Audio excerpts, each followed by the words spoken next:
लखनऊ के इटौंजा के महोना में कब्रिस्तान की जमीन को लेकर विवाद हो गया है। लोगों के मुताबिक सन 1975 में पूर्व प्रधान नजीर हसन ने यासीन के नाम पर पट्टा कर दिया था, पर यासीन के बेटे सलीम जमीन पर अपना हक बताते हुए मकान बनाना चाहते हैं, पर स्थानीय लोगों ने कब्रिस्तान की जमीन पर मकान बनाने का विरोध किया है। पिछड़ा मुस्लिम मोमिन समाज तंजीम के उपाध्यक्ष अकील खान ने बताया, यहाँ पर सैकड़ों वर्षों से कब्रिस्तान है और लोगों के शव को यहाँ पर दफनाया जाता है। हमेशा से यहाँ पर कब्रिस्तान रहा है, सैकड़ों यहाँ पर कोई कब्जा नहीं। मुस्लिम समुदाय का कब्रिस्तान है जिसमें हजारों की तादाद में मुर्दे दफन है और कम से कम 25 परिवारों के वहां पर जिन लोगों की मृत्यु होती है वहां पर उनको दफन किया जाता है और आज की तारीख में वहां पर सैकड़ों की तादाद में कब्रें बनी हुई हैं।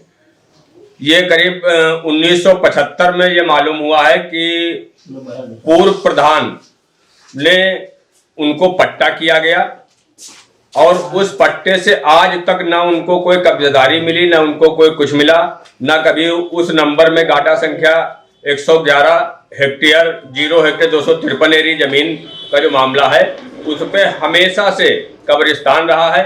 एक ने पूरी नगर पंचायत महोना के जन समुदाय से अगर पूछा जाएगा तो सारे के सारे लोग ये बताएंगे कि वहां पर कब्रिस्तान ही है और आज तक वहां पर कब्रिस्तान ही है, जिसमें कुछ लोगों के द्वारा और जो जमीन के भूमाफिया हैं उनके द्वारा उस जमीन पे कब्जा करने की नियत से आवास बनाने के लिए जो प्रधानमंत्री आवास योजना के अंदर उनका एक आवास अलॉट हुआ, जबकि वो प्रधानमंत्री आवास योजना के लायक भी नहीं है।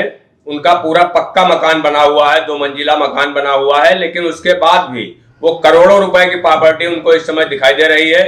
वो मुस्लिम समुदाय का कब्रिस्तान है जो सैकड़ों वर्षों से उसमें मुस्लिम समुदाय के मुर्दे दफन होते हैं और अब भी वहां पर अगर आप मौके पे जा करके देखेंगे तो आपको सैकड़ों की तादाद में वो कब्रें ही पिछड़ा मुस्लिम मोमिन समाज तंजीम के उपाध्यक्ष अकील खान आगे बताते हैं कि हम लोगों ने जिलाधिकारी, बक्सी तालाब के एसडीएम, एसपी ग्रामीण समेत कई लोगों को प्रार्थना पत्र दे दिया है। लेखपाल ने मौके का निरीक्षण करके रिपोर्ट में कब्रिस्तान का जिक्र हम लोगों ने और जो जितने परिवारों के वहां पर कब्रिस्तान है उनके परिवार के लोगों द्वारा जिलाधिकारी महोदय लखनऊ को प्रार्थना पत्र और उप जिलाधिकारी बक्सी तालाब, एडीएम प्रशासन को और पुलिस अधीक्षक ग्रामीण को और तहसीलदार साहब को सबको प्रार्थना पत्र दे दिया है और उसके बाद में आज उस नंबर के लेखपाल ने आकर के मौके का स्थलीय निरीक्षण किया है। लेखपाल ने भी रिपोर्ट में लिखा है कि वहां पर सारे कब्रिस्तान हैं और सैकड़ों वर्ष पुराना कब्रिस्तान है, उसमें कब्रें उन्होंने भी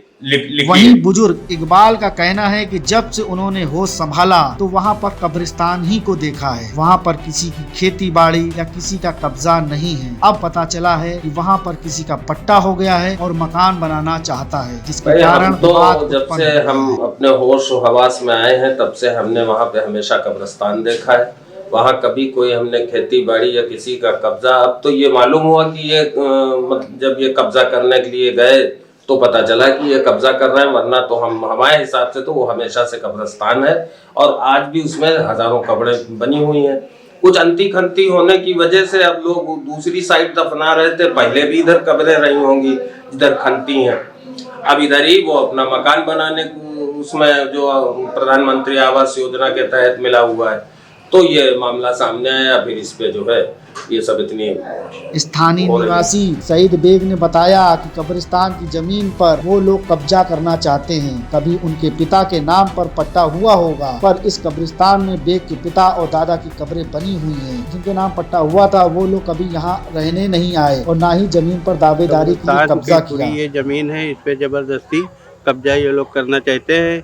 इनके बाप के नाम वो कभी कदार पट्टा हो गया था। ये हजारों साल पुराना कब्रिस्तान है, इसमें मेरे बाप दादा सभी कुछ इसमें हैं, सभी लोग हैं और ये पूरा यह हमारा लोग का है, 10-15-20 लोग का है, इसमें वो अकेले कब्जा करना चाहते हैं। 40 साल के या कभी ये लोग कहते भी तो मेरा है तो कहा जाता, या कभी रोकते कि यहाँ कब्रिस्तान ना बनाई तो नहीं होता। ये अभी इनके बाप के नाम पट्टा हो गया तो ये मार दौड़ने लगे कि ज़मीन की लालच में किले लेंगे, बेच लेंगे, खा लेंगे, और इनको मिली थी जमीन वो बेच जब के इस खा प्रकरण गए। के बारे में सलीम के घर का रुख किया तो वो घर पर नहीं मिले। उनकी मां ने बताया कि वो घर पर नहीं है। नगर पंचायत के दफ्तर से पता चला कि पट्टा सलीम के पिता यासीन के नाम पर है, पर वो अब कई सालों के बाद दावेदारी पेश कर रहे हैं, जबकि वहाँ पर कब्रिस्तान में लोगों की कब्रें बनी हुई हैं। अब कोर्ट से ही पट्टा निरस्त की प्रक्रिया होगी। ब्यूरो रिपोर्ट, खबर जोन।